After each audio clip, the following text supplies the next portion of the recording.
참 이 한 절의 말씀이 오늘 우리를 살리는 생명의 말씀이 될 줄로 믿습니다.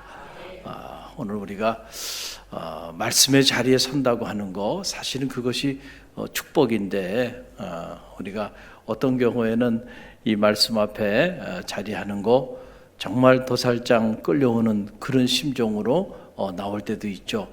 참 안타까운 일이 아닐 수가 없어요.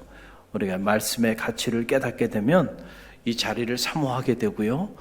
그리고 이 자리에 나와 앉아 있는 것이 얼마나 큰 축복이고 얼마나 큰 행복인지를 절감하게 되는 거예요. 저는 말하기는 여러분에게 그 축복이 절감되고 그 축복이 경험되어지는 은혜가 있게 되기를 주님의 이름으로 간절히 축원드립니다. 오늘 복이 있는 사람, 정말 복이 있는 사람이 어떤 사람일까? 이 시편 119편이 그 사실을 우리에게 고지해 주고 있어요. 여러분, 이 시편 119편을 잘 기억하십시오. 우리가 믿음의 길을 걸어가면서 특별히 개신교인으로 살아가면서 시편 119편을 모른다고 한다면 이건 정말 안타까운 일이 아닐 수가 없어요. 시편 119편은 우리가 잘 아는 마틴 루터가 캐톨릭으로부터 종교 개혁을 단행할 때에 이 시편 119편이 영적인 교과서가 되었던 그런 놀라운 말씀이에요. 그 루터가 주장했던 주장 중에 가장 강력한 주장이 뭡니까? 말씀으로 돌아가자는 거예요. 할렐루야. 어디로 돌아가자고요? 말씀으로 돌아가자. 왜 캐톨릭이 저렇게 타락했을까? 왜 교회가 저렇게 부패했을까? 결국은 말씀을 잃어버렸기 때문에 그렇다는 거예요. 그래서 말씀으로 돌아가자. 오직 말씀으로, 솔라 스크립처, 하나님의 생명의 말씀으로 돌아가자라고 선포하게 되었는데, 이런 놀라운 선포를 하게 된 영적인 배경이 되는 말씀이 바로 오늘 시편 119편이에요. 그래서 이 시편 119편 독일어 성경 번역본에 보게 되면 이 시편 119편에 부제가 이렇게 붙어 있는데, 그 독일어 부제를 번역을 해서 소개해드리면, 자, 이런 내용이에요. 제가 읽어드리면 이렇습니다. 하나님의 말씀에 대한 찬양과 사랑, 그리고 그 말씀의 능력과 활용에 관한 그리스도인의 황금 입문서. 이게 시편 119편이라는 거예요.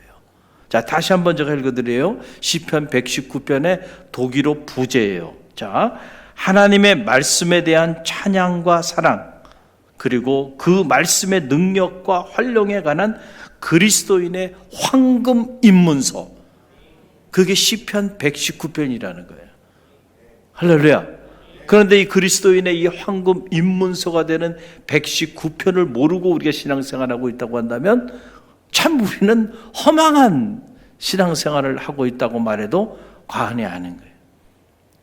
말씀에 대한 찬양, 말씀에 대한 사랑, 말씀에 대한 능력, 말씀에 대한 가치, 말씀을 어떻게 활용하고 말씀이 얼마나 소중한가를 우리에게 여지없이 보여주는 놀라운 생명의 말씀이 이 시편 119편이라는 거예요. 시편 전편에서 가장 긴 생명의 말씀이 시편 119편이기도 하고, 이 119편의 모든 메시지는 하나님의 말씀의 가치에 초점을 맞추고 있어요. 이것은 다윗이 평생을 살면서 그가 체험했던 그의 살아있는 간증과 고백을 기록하고 있는 그런 놀라운 말씀입니다. 그래서 시편 119편의 문을 열면서 오늘 이 1절 말씀 저와 여러분이 함께 봉독했는데 1절에 보게 되면 복 있는 자가 누구인가? 라고 하는 말씀을 다시 한번 다윗이 제기하면서 정말로 복이 있는 사람, 그 사람은 하나님의 말씀의 가치를 알고 그 말씀을 따라 살아가는 사람이 정말 복 있는 자다라고 하는 선언을 하게 돼요. 그 1절 말씀이 그 말씀인데 다시 읽어봅니다. 행위가 온전하여 여호와의 율법을 따라 행하는 자들은 복이 있으며. 아멘. 할렐루야. 행위가 온전하여 여호와의 율법을 따라 살아가는 사람이 복이 있다.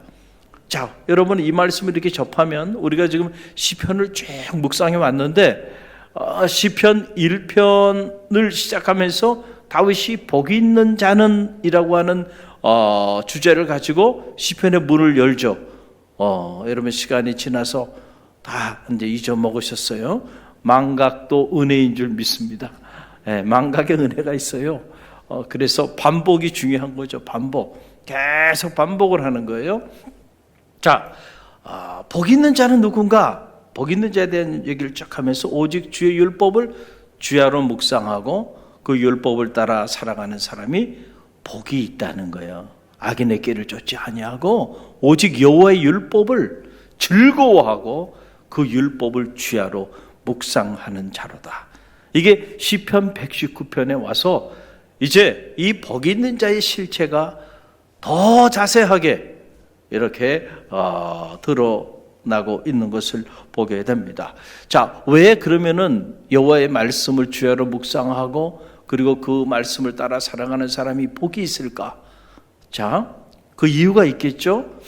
오늘 시편 119편은 이 말씀에 관한 우리의 모든 의구심을 한순간에 해결해 주는 질문도 있지만 답도 이 안에 다 있습니다. 자, 왜 말씀을 따라 살아가는 자가 복이 있는가? 자, 오늘 시편 119편 49절로 50절 말씀 보게 되면 거기 해답이 나와요. 우리 함께 읽어봅니다. 49절로 50절 말씀. 주의 종에게 하신 말씀을 기억하소서. 주께서 내게 소망을 가지게 하셨나이다. 이 말씀은 나의 고난 중에 위로라. 주의 말씀이 나를 살리셨기 때문이니이다. 아멘. 여기 답이 나오죠. 우리가 왜 말씀을 붙잡고 살아가는 그 삶이 행복한 삶이고 그 삶이 복 있는 삶일까요? 다윗의 처절한 간증이고 고백이죠. 다윗이 경험한 거예요. 보니까 말씀이 결국 내가 절망 중에 있을 때 나에게 소망이 됐다는 거예요. 이 말씀이 내가 고난 가운데 있을 때 나의 유일한 위로가 됐다는 거예요. 그래서 결국 이 말씀이 나를 살렸다는 겁니다.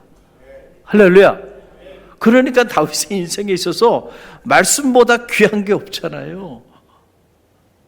여러분의 생명을 살렸어요. 그것이 무엇입니까? 그것이 있다고 한다면 그것이 여러분의 인생에 가장 귀한 것이 아닐까요? 희망을 잃어버렸어. 그 처절한 절망 가운데 있을 때 이 말씀이 나에게 희망의 불꽃이 되었어. 살아야 할 이유를 발견하게 해줬단 말이에요. 말도 되지 않는 고난 가운데 던져져서 그 고통 가운데 신음할 때 이 말씀이 나의 위로가 되었다는 거예요. 그래서 나는 죽을 줄 알았는데 결국 이 말씀 때문에 내가 살아났다는 겁니다. 할렐루야. 이게 지금 다윗의 고백입니다. 여러분, 말씀은 단순한 말이 아니에요. 말씀 안에 생명의 숨이 있습니다. 할렐루야. 말씀은 단순한 소리가 아니에요. 이 소리에 생명의 파장이 있고 이 소리에 생명의 에너지가 담겨 있어요. 그래서 여러분이 지금 이 시간에 말씀을 듣잖아요. 이 소리를 통하여, 이 소리라고 하는 것은 물리학에 의하면 떨림이에요. 이 떨림의 파장이 소리를 내는 거예요. 그래서 이 소리를 들을 때 우리 마음도 우리 생각도 우리 영혼도 울림을 갖게 되는 거예요. 그런데 이 말씀의 울림은 생명의 파동이 있기 때문에 죽었던 영혼을 살린다니까요. 그래서 여러분, 우리가 어떤 소리를 듣고 사느냐가 참 중요해요. 어떤 소리는요, 그 소리가 파동이 돼서 우리를 사망에 이르게 흔들어 버린다니까. 그런데 말씀은 우리를 생명에 이르도록 우리를 흔들어대요. 할렐루야. 그 말씀 능력이 있는 거예요. 근데 다윗이 처음부터 정말 이 말씀의 가치를 알았을까요? 아니요. 몰랐습니다. 다윗이 남다른 하나님에 대한 믿음이 있어서, 그리고 하나님이 그에게 준 은사 중에 참 다윗은 용맹했고 누구보다도 용기가 있었던 그런 젊은이였죠. 그래서 골리앗 앞에서 죽을 줄도 모르고 담대하게 하나님 이름으로 물맷돌 몇 개 가지고 나갔던 그런 인물이었어요.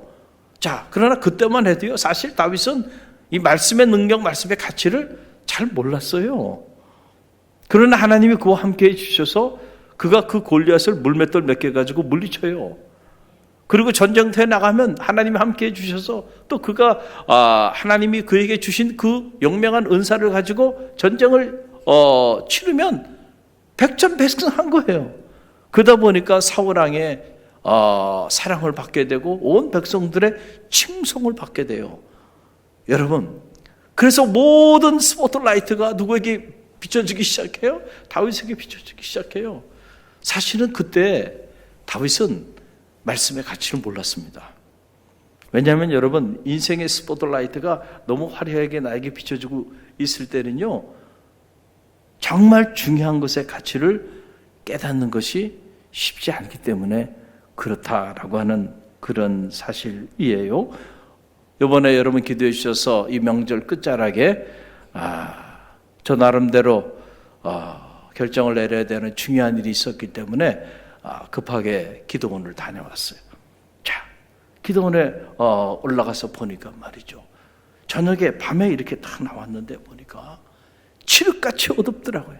저 원주에 있는 명성기도원으로 갔다 왔는데, 야, 앞이 잘 보이지 않아요.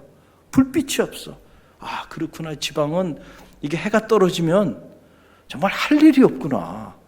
왜냐하면은 다 불이옥보다 깜깜해요. 찌릿같이 어두운데 어디 돌아다닐 수도 없어요. 가로등도 없고 아무것도 없으니까요. 그런데 그때 하늘을 보니까요, 하늘에 별이 바짝바짝바짝바짝 빛나더라. 이야, 저기 별이 있었네. 그동안에 서울에 있으면서 별 볼 일이 없었습니다. 별 볼 일이 없었어. 하늘을 쳐다볼 여유도 없었고, 또 하늘을 쳐다본들 이 문명의 네온 사인들이, 문명의 불빛들이 너무 화려하고 요란하게 자리하고 있기 때문에 별이 안 보입니다. 별이 안 보여. 그렇죠? 그런데 이 문명의 요란한 이 네온 사인, 문명의 요란한 불빛이 없는 곳으로 가면은요, 여러분, 하늘에 얼마나 영롱한 별들이 막 반짝반짝 빛나면서 떨어질 것 같아요. 너무 오랜만에 북두칠성을 봤어요. 저기 별이 있었는데 저 별을 보지 못하고 살았네. 여러분, 우리의 인생도 마찬가지인 것 같아요. 영적인 세계도 마찬가지예요. 우리가 이렇게 고난을 당하기 전에는요, 그렇죠?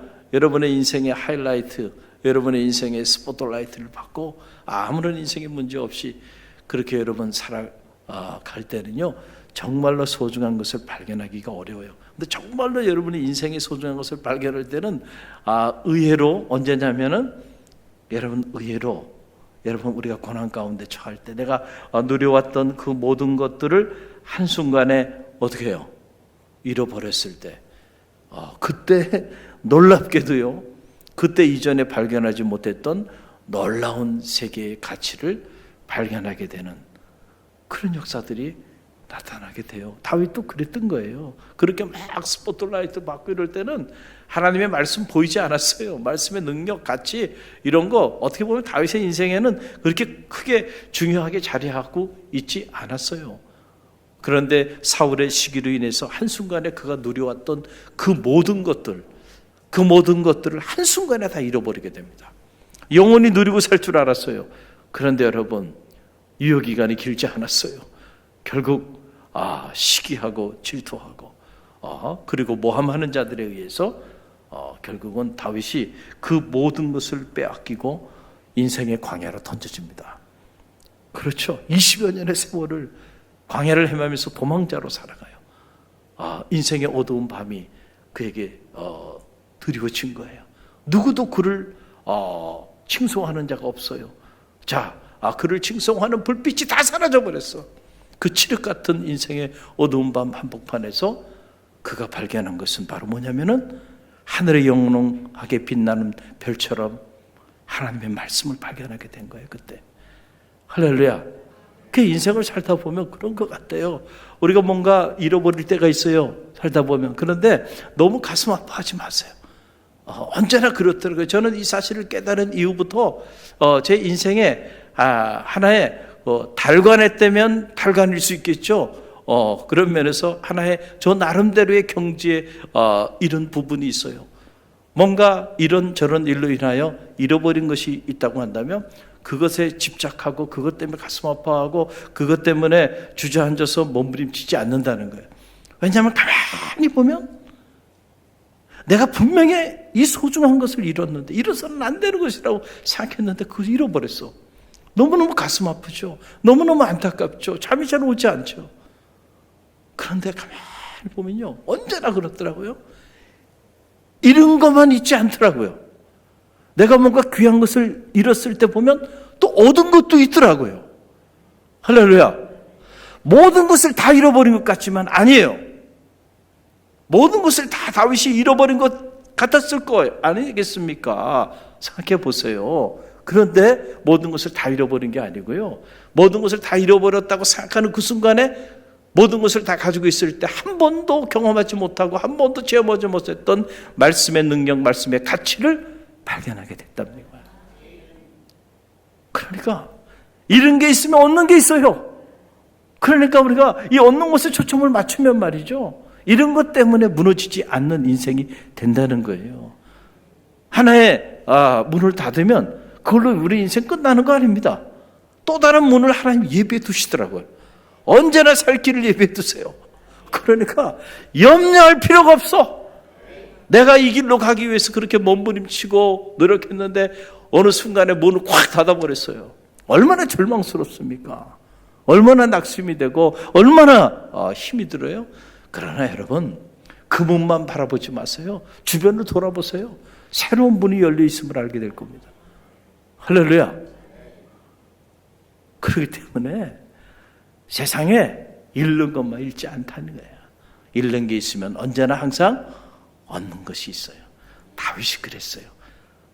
그런데 그 얻은 것이 바로 다른 것이 아니고 시편 119편 전편을 통해서 다윗이 끊임없이 간증하고 고백하고 선포하는 말씀의 능력, 말씀의 가치를 그가 발견하게 됐다. 그래서 말씀 예천론자가 되는 거예요. 시편 119편 이 67절 말씀 보게 되면 다윗이 고백한 이 위대한 고백이 바로 시편 119편에 나오는 고백입니다. 우리가 너무 잘 아는 말씀이죠. 67절 말씀 함께 읽어봅니다. 고난 당하기 전에는 내가 그릇 행하였더니 이제는 주의 말씀을 지키나이다. 아멘. 고난 당하기 전에는 내가 그릇 행하였다. 이게 무슨 말이에요? 내가 정말 이처럼 안타까운 삶의 자리에 던져지기 전에는 그릇 행하였다는 건 뭐냐면은 내 생각대로 살았다는 거예요. 내 의지대로 살았어요. 내 감정대로 살았어요. 그리고 그런 삶이 잘 사는 줄 알았어요. 왜냐하면 사람들도 나를 칭송하고 또 내가 보니까 또 내 삶이 근사했어요. 그런데 알고 보니까 말이죠, 내가 그렇게 즐기고 자랑하고 기뻐하고 소중하게 생각했던 것들이 한순간에 나를 배신할 수도 있구나. 할렐루야. 여러분 잘 아셔야 돼요. 여러분이 우상처럼 섬기는 그래서 여러분이 만든 그 우상이 언젠간 여러분을 배신한다니까요. 그래서 그게 우상이 되는 거예요. 다윗이 명예를 얻었잖아요. 그렇죠? 얼마나 그 명예가 귀했겠어요. 그러나 그 명예도 한순간에 등을 돌리니까 말이죠, 다윗을 그렇게 칭송했던 사람들이 말이죠, 한순간에 그에게 돌을 던지고 욕을 하고 모함하고 그를 잡아 죽이기 위해서 달려드는 모습을 보고요. 자기 딸까지 내줬던 사울이 저놈 죽일 놈이라고 말이죠, 군대를 이끌고 그렇게 쫓아다니잖아요. 여러분, 그러니까 정말로 믿을 것은요, 하나님밖에 없어요. 말씀은요, 배신하지 않습니다. 할렐루야. 그러나 세상의 돈도, 세상의 권력도, 세상의 명예도 여러분 다 여러분을 배신하고 여러분에게 등을 돌린다니까요. 잠시는 그것에 취해서 그것이 갖는 기쁨과 즐거움이 있을지 모르지만 그게 영원하지 않아요. 그러니까 여러분, 권력을 그렇게 취했던 사람들이 권력을 내려놓을 때 얼마나 비참한 모습으로 사라집니까? 이게 권력의 생리예요. 힘을 가진 것 같지만은 그 힘이 독이 돼서 돌아오는 겁니다. 왜냐하면 영원하지 않아요. 신실하지 않기 때문에. 그래서 여러분이 지금 가진 재산이 있다고 그 재산 때문에 여러분의 인생이 든든하다고 생각하고 그러고 살아갑니까? 여러분, 그 물줄도 여러분을 배신할 때가 있을 거예요. 그 물줄 때문에 힘들어질 때가 있을 겁니다. 한번 빠지면은 여러분 한순간에 아침 안개처럼 사라질 수도 있어요. 명예도 권력도 마찬가지. 그러나 오직 여호와의 말씀만이 영원합니다. 그 말씀은 여러분을 배신하지 않아요. 할렐루야. 여러분이 어떤 삶의 자리에 있든지 간에 말씀은 언제나 여러분과 함께합니다. 그리고 그냥 함께할 뿐만 아니고 절망 가운데 있을 때, 여러분이 고난 가운데 있을 때 그토록 여러분을 사랑한다고, 그리고 여러분을 그렇게 칭송하고 함께했던 친구들도, 사람들도 다 주변을 떠나게 됩니다. 그러나 여호와의 말씀만은 여러분을 떠나지 않아요. 그 절망 속에서 여러분에게 소망이 되어주고 위로가 되어주고 결국 그 말씀이 여러분을 살린다는 거예요. 그 다윗이 이 사실을 체험했어요. 그래서 시편 119편 71절로 72절에서 다윗이 이렇게 고백합니다. 우리 함께 읽어봅니다. 고난당한 것이 내게 유익이라 이로 말미암아 내가 주의 율례들을 배우게 되었나이다. 주의 입의 법이 내게는 천천 금은보다 좋으니이다. 이 말씀에 대한 찬양, 말씀에 대한 가치를 이 시편 119편이 다 기록하고 있는 거예요. 놀라운 얘기죠. 여러분, 정말로 하나님의 말씀이 천천 금은보다 더 좋습니까? 조용하잖아요. 우리 고강범 목사님만 아멘이에요. 다른 사람은 아멘은 안 해. 목사님, 그래도요, 아무리 그래도 그렇죠. 천천 금이 더 좋죠. 그렇잖아요. 하나님 말씀보다 정말로 제가 사랑하고 흠모하고 더 좋아하는 건요, 천천 금은보화입니다. 여러분, 정직한 고백이죠. 가만히 계세요. 어떻게 해야 될까? 거짓말할 수도 없고 진실을 말할 수도 없고. 여러분, 이게 쉬운 일이 아니에요. 그렇죠? 천천 금은보다 하나님의 말씀이 더 귀하세요. 적어도 오늘 이 자리에 오신 분들은 그래도 이 자리에는 그런 분들이 있으리라고 믿습니다. 그런데 죄송하지만 이 자리에 계시지 않은 분들, 물어보지 않아도요. 그분들은 천천 금은보화하고 하나님의 말씀하고 어느 게 더 귀하냐고 물어보면, 글쎄 그분들에게 물어볼 필요도 없겠지만 물어보면 100이면 100, 뭘 더 좋아할까요? 천천 금은을 더 좋아해요. 그럼 말도 되지 않는 질문하지 말라 그러죠. 가치가 우리 인생을 결정합니다. 우리가 뭐의 가치를 가지고 있느냐가 결국 그 가치가 역사를 만드는 거예요. 여러분이 정말로 하나님의 말씀의 가치를 천천 금은보다 귀하게 여기면 여러분은 분명히 말씀의 능력을 체험하게 될 겁니다. 할렐루야. 이게 틀림이 없어요. 말씀을 무가치하게 생각하고 살아가니까 그 말씀이 여러분을 무가치하게 대하는 거예요. 그러나 말씀을 이렇게 천천 금은보다 귀하게 여기면 그 말씀이 또한 여러분을 천천 금은보다 더 귀하게 여길 줄로 믿습니다. 여러분, 이런 거예요. 그러니까 다윗이 자기 인생을 통하여 이 말씀의 가치를 체험하게 된 거예요. 그러고 나서 보니까 내가 이 고난당한 것 때문에 억울했습니다. 여러분, 억울하지 않았겠어요? 다윗은 모함을 받은 거 아닙니까? 그러니 얼마나 억울했겠어요. 여러분, 누군가에게 조그만 오해를 받기만 해도요, 잠이 오질 않아요. 난 안 그랬는데, 난 그런 사람이 아닌데, 사람들이 너는 그랬다는 거예요.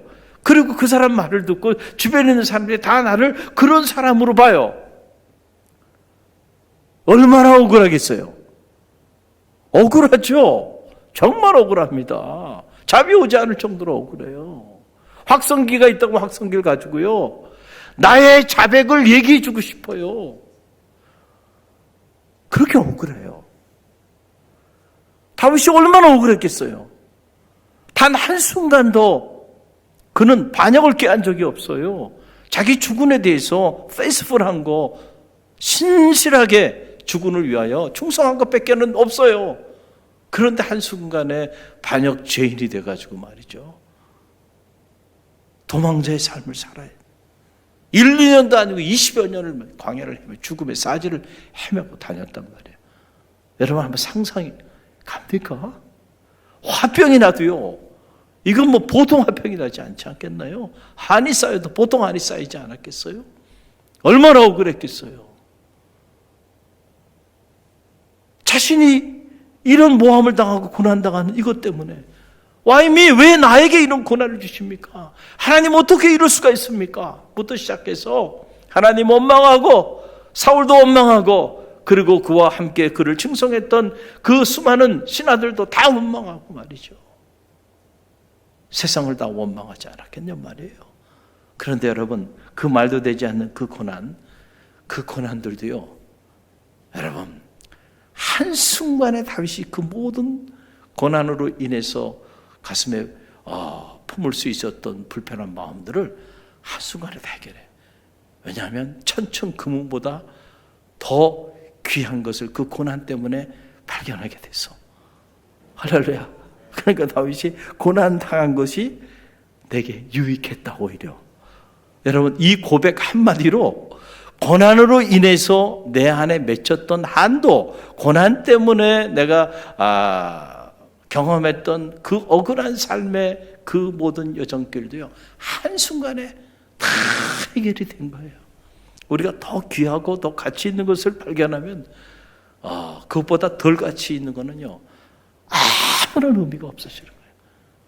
한순간에 자기 고난의 문제들이 다 해결돼 버리는 거예요. 오늘 여러분의 인생에 어떤 고난 가운데 있습니까? 여러분 그 고난 가운데서 가만히 보세요. 고난 당하기 전에 여러분들이 발견하지 못했던 말씀의 가치를 그 고난, 깊은 고난 가운데서 발견하게 되는 그런 역사가 여러분 가운데도 나타나게 될 줄로 믿습니다. 그러면 그 고난은 더 이상 여러분에게 고난이 아니에요.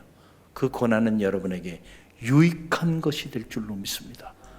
할렐루야. 다윗이 이런 놀라운 고백을 하게 된 거예요. 자신이 절망 가운데 있을 때 오직 말씀만이 유일한 소망이 되었고, 내 인생에 내가 처절한 고난 가운데 있을 때 이 말씀만이 유일한 나의 위로가 되었고, 그래서 결국 사람이 날 살려준 것이 아니고 말씀이 나를 살렸도다. 여러분, 그러니 여러분, 천천금은보다 내 생명이 더 귀하잖아요. 그런데 내 그 생명을 살려준 것이 뭐예요? 말씀이에요. 여러분이 말씀을. 여러분은 믿음의 길을 걸어가면서 여러분의 인생을 살려준 이 레마의 말씀이 있습니까? 저는 여러분에게 묻고 싶어요. 여러분은 신앙생활하면서 얼마나 많은 말씀을 듣고 지금도 듣고 있고, 또 얼마나 말씀을 통독하고 묵상하며 살아가요? 그러나 여러분, 이렇게 수없이 많은 생명의 말씀이 있어도요, 이 말씀 중에 단 어떤 말씀이라도 실제로 내가 절망 가운데 있을 때 나에게 소망이 됐고, 내가 고난 가운데 있을 때 나를 정말 위로해 줬고, 그리고 그래서 이 말씀이 죽음 가운데 자리하고 있었던 내 생명을 다시 살리는 그런 능력 있는 말씀으로 여러분의 삶의 자리 가운데 체험되어진 그 말씀이 여러분 가운데 있는 것이 중요하다니까요. 할렐루야. 그것을 우리가 레마의 말씀이라고 말하는 거죠. 말씀을 로고스죠. 생명의 말씀이에요. 그러나 이 생명의 말씀이 나와 관계가 있어야지. 할렐루야. 어느 날 내가 이 말씀을 묵상하는데 그 말씀 때문에 내가 정말 너무너무 힘들어서 어떻게 한 걸음도 나갈 수 없을 정도로 탈진돼 있었는데, 그 말씀을 접하는 순간 갑자기 새 힘을 공급받아서 내가 일어나서 달려갈 수 있는 능력을 공급받게 된 그 말씀이 있냐 말이에요. 여러분이 고난 가운데 불평하고 원망하면서 그렇게 자리하고 있었던 그때에 말씀을 듣는 중에 그 말씀이 여러분의 가슴을 치고, 그래서 그 말씀이 여러분의 고난이, 아하! 오히려 이 고난이 내게 유익이구나, 이렇게 판단하면서 이 말씀의 능력을 체험한 그 놀라운 생명의 말씀이 여러분 있냐 말이에요. 여러분, 그 말씀이, 그 레마의 말씀이 있는 게 중요해요. 얼마 전에 국민일보에서 최근에 국민일보 토요판에 내 인생의 나침판이 된 말씀이라고 하는 그런 기획 지면을 만들었어요. 그래서 각계 이제 인사들이 돌아가면서 거의 분량이 아마 한 전면 정도 이렇게 되는 그런 정도 분량인데, 내 인생의 나침판이 된 성경 말씀이라고 하는 타이틀이에요. 근데 연락이 왔어요. 저보고도 좀 글을 달라는 거예요. 최근에 제가 그 글을 써서 보내줬어요. 아마 3월 달쯤에 게재가 된다 그러더라고요. 그렇게 이제 많은 사람들에게 이제 원고 청탁을 하고, 그리고 이제 게재를 하고 있는데, 제가 그 청탁을 받고 딱 떠오르는 말씀이 저에게 있었어요. 그래서 제가 yes 승낙을 하고 써서 보내줬어요. 그게 바로 빌립보서 4장 6절로 7절 말씀이에요. 할렐루야. 누군가에게, 여러분에게 여러분의 인생에 나침반이 된 생명의 말씀이 무엇입니까? 왜 그 말씀이 여러분의 인생에 나침반이 된 생명의 말씀입니까? 라고 해서 A4 용지 한 3장 정도 써가지고 달라 그러면 여러분 그 자리에서 yes 하면서 딱 떠오르는 말씀이 있냔 말이에요. 할렐루야. 이게 중요하다니까. 이 말씀이 중요하다니까요. 이게 체험이라고 하는 게 그런 거예요. 여러분, 다윗이 말씀의 능력을 체험했기 때문에 말씀이 천천금원보다 귀하다고 말한 거 아닐까요?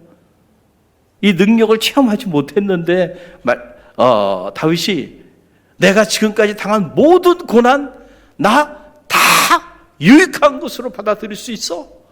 왜냐하면 이 고난들 때문에 내가 천천금원보다 귀한 말씀을 만나게 됐잖아.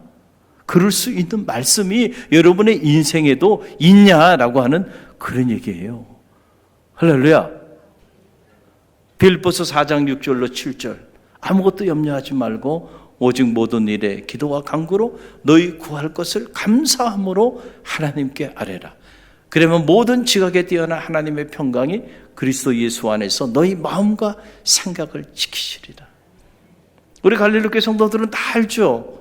이 말씀이 왜 제게 레마가 된 말씀인지. 제 인생에 돌아보면 가장 고통스러웠고 죽을 만큼 힘들었던 시절에 하나님께서 새벽에 제게 주신 말씀이에요. 이 말씀 때문에 제가 살았어요.